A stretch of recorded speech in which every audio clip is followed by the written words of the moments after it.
ওপরটা কিন্তু মুচমুচে একদম, আর ভেতরটা দেখুন খুব সুন্দরভাবে কুক হয়ে গেছে। নমস্কার বন্ধুরা, আমি সাবিত্রী। বন্ধুরা, এখন কিন্তু বর্ষাকাল, আর বর্ষাকাল মানেই কিন্তু বিভিন্ন ধরনের স্ন্যাক্স বা ভাজাভুজি খাবার খেতে ভীষণ ভালো লাগে। তাই আজকে আবারও চলে এলাম একটা দারুণ স্ন্যাক্স বানাতে, মানে চটজলদি বানানো যায় এমনই কিছু স্ন্যাক্স আপনাদের সাথে শেয়ার করি, যাতে আপনারা সহজে বানিয়ে খেতে পারেন। আজকেও তেমনই একদম অল্প সময়ের মধ্যে দারুণ মজাদার একটা স্ন্যাক্স বানিয়ে দেখাবো, যেটা আপনারা সম্পূর্ণ ভিডিওটা দেখলে সহজে বানিয়ে খেতে পারবেন। আজকে যে রান্নাটা করব তার জন্য কিন্তু আমি আতপ চাল আগে থেকে ভিজিয়ে রেখেছিলাম, এবং হাতে কম সময় থাকলে কিন্তু আপনারা একটু গরম জলে ভিজিয়ে রাখবেন, তাড়াতাড়ি কিন্তু এটা ভিজে যাবে এবং ফুলে উঠবে। এবার এটাকে আমি কিন্তু মিক্সিতে পেস্ট করে নেব। আপনারা চাইলে কিন্তু শিলনোড়াতেও পেস্ট করে নিতে পারেন, কোনো অসুবিধা নেই। যেহেতু আমি একদম কম সময়ের মধ্যে স্ন্যাক্সটা বানিয়ে দেখাবো বলেছি, সেই জন্য কিন্তু মিক্সিতে পেস্ট করছি। তার জন্য এখানে একটা মিক্সি জার নিয়েছি, তার মধ্যেই চালটা দিয়ে দিচ্ছি। এখানে আমি দুটো মিডিয়াম সাইজের আলু আগে থেকে সিদ্ধ করে নিয়েছিলাম, এগুলোই দিয়ে দেবো। তবে সেটাকে কিন্তু একটু ছুরি দিয়ে এভাবে ছোট ছোট পিস করে দিচ্ছি।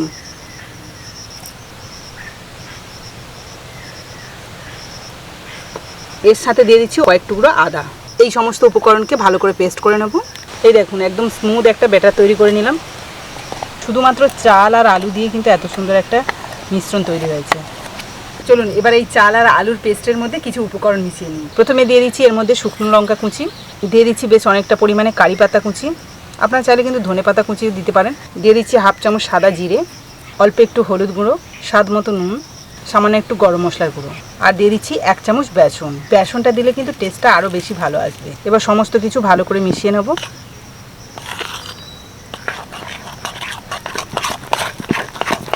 এই দেখুন, মিশ্রণটাকে আমি ঠিক এরকম করে নিলাম, মানে একটু বেসন দেওয়ার জন্য কিন্তু বেশ টাইট টাইট হয়েছে। এতে করে কিন্তু আমি শেপটা খুব সুন্দর দিতে পারবো। ভাজার জন্য উনুন ধরিয়ে কড়াই বসিয়ে দিলাম। কড়াইয়ের মধ্যে দিয়ে দিচ্ছি রিফাইন তেল। তেলটাকে বেশ ভালো করে গরম করে নিয়েছি। এবার এক এক করে শেপ দিয়ে তেলের মধ্যে ছাড়বো। তবে শেপ দেওয়ার জন্য কিন্তু হাতে একটু তেল লাগিয়ে নিতে হবে। এই দেখুন, এইভাবে কিন্তু তেলটা লাগিয়ে নিচ্ছি, তাহলে হাতে আর জড়াবে না। এবার এখান থেকে আমি 1 চামচ মতো নেব। এই যে নিয়ে এই যে কিছুটা নিলাম। এবার এটাকে এই যে হাত দিয়ে একটুখানি এরকম করে নেব। খুব বড় করব না, আবার খুব মোটাও করব না। এই দেখুন, আমি লম্বা শেপ দিচ্ছি। এইভাবে কিন্তু শেপ দিয়ে ভেজে নেব।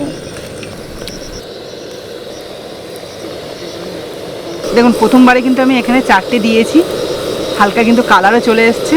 এবার এগুলোকে উল্টে পাল্টে বেশ লাল লাল করে ভেজে নেব।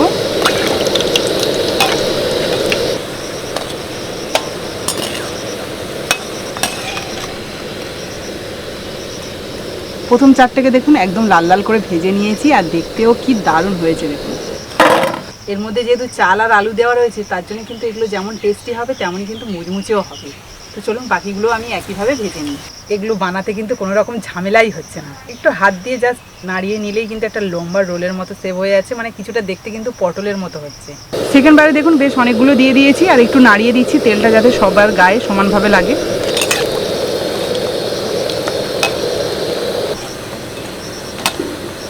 দেখুন, পরেরগুলো বেশ লাল লাল করে ভেজে নিয়েছি, এগুলোকে তুলে নিচ্ছি। কি দারুণ দেখতে লাগছে। সবগুলো দেখুন বেশ সুন্দর করে ভেজে নিয়েছি, আর আওয়াজটা শুনতে পাচ্ছেন।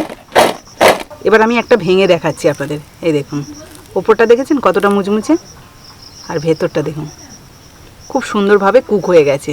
এখান থেকে আমি একটা নিয়ে আপনাদের খেয়ে বলবো এর স্বাদটা কেমন হয়েছে। তবে শুধু শুধুই খাবো, কিন্তু আপনারা কেচাপের সাথে খেতে পারেন, খুব ভালো লাগবে। তবে আমি শুধু শুধু খেয়ে এর অরিজিনাল স্বাদটা বলবো। এর মধ্যে যেহেতু আমি কারি পাতা দিয়েছি, তার জন্য এর ফ্লেভারটা পুরোপুরি অন্যরকম।